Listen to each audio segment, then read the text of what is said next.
एका घराबाहेर 3 लहान गरीब मुलं बसली होती. त्यांना अतिशय भूक लागली होती. काही वेळाने त्या घरातून एक महिला बाहेर आली.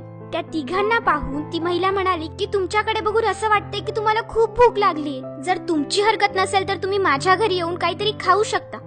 ती मुलं म्हणाली की हो, आम्हाला खरंच खूप भूक लागलीये आणि आम्ही येऊ शकतो.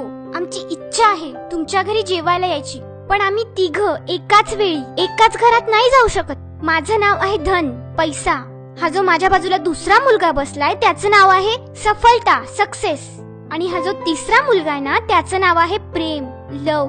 तर तुम्ही आमच्या तिघांमधून कोणाला तरी एकालाच तुमच्या घरी घेऊन जाऊ शकता. बाकीचे 2 जण बाहेरच राहतील. आता तुमची मर्जी आहे की तुम्हाला कोणाला घेऊन जायचंय ते. हे ऐकून ती महिला म्हणाली की मी माझ्या कुटुंबासोबत चर्चा करते आणि मग तुम्हाला सांगते. तिने तिच्या फॅमिलीला येऊन सगळं सांगितलं. तेव्हा तिचा पती म्हणाला आपण पैशाला इन्व्हाइट केलं तर तिथे जे धन आहे त्याला आपण बोलवू, म्हणजे आपल्या घरी पैसा येईल आणि आपण आपल्या सगळ्या इच्छा पूर्ण करू शकू. त्यावेळी त्याची वाईफ म्हणाली नाही, याहून चांगलं तर असं आहे की आपण सक्सेसला आपल्या घरी बोलवू, सफलताला आपल्या घरी बोलवू. कारण जिथे सक्सेस आहे, जिथे सफलता आहे, तिथे पैसा आपोआपच येतो ना. त्या दोघांचा हा संवाद चालू असताना शेजारी त्यांची एक छोटी मुलगी बसली होती. ती बोलली की आपण प्रेमाला इन्व्हाइट करूया. जर आपल्या घरी प्रेम येईल तर आपल्या घरात आनंद आपोआपच येऊन जाईल.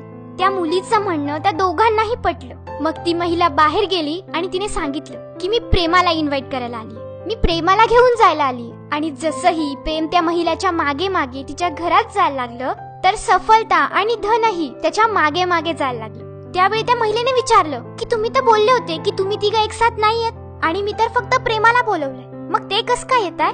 तेव्हा ते बोलले की हीच तुझी परीक्षा होती. कारण जिथे फक्त धन, पैसा यालाच बोलवलं जातं ना, तिथे सफलता आणि प्रेम कधीच जात नाही. आणि जिथे फक्त सफलताला बोलवलं जातं तिथेही प्रेम आणि पैसा थोडा मागे राहून जातो. पण ज्या ठिकाणी, ज्या घरात प्रेम असतं ना, आपुलकी असते ना, तिथे सफलता, धन, पैसा दोघीही मागे मागे येतात. ही छोटीशी गोष्ट आपल्याला बरंच काही शिकवून जाते की आपण आजकाल पैशाच्या मागे तर लागलोय, सफलताच्या मागे तर लागलोय, पण या सगळ्यात ते प्रेम, ती आपुलकी खूप मागे राहून गेलीये.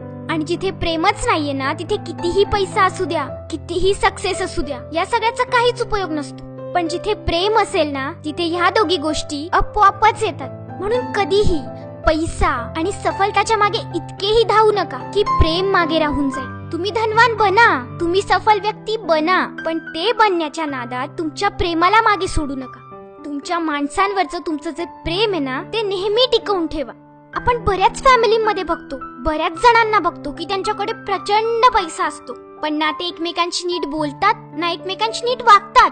मग काय फायदा त्या पैशांचा?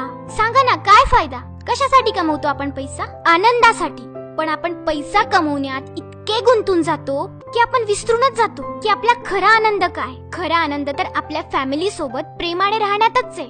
म्हणून कधीही सफलता आणि धनाच्या मागे इतकंही लागू नका की तुमचं प्रेम मागे राहून जाईल.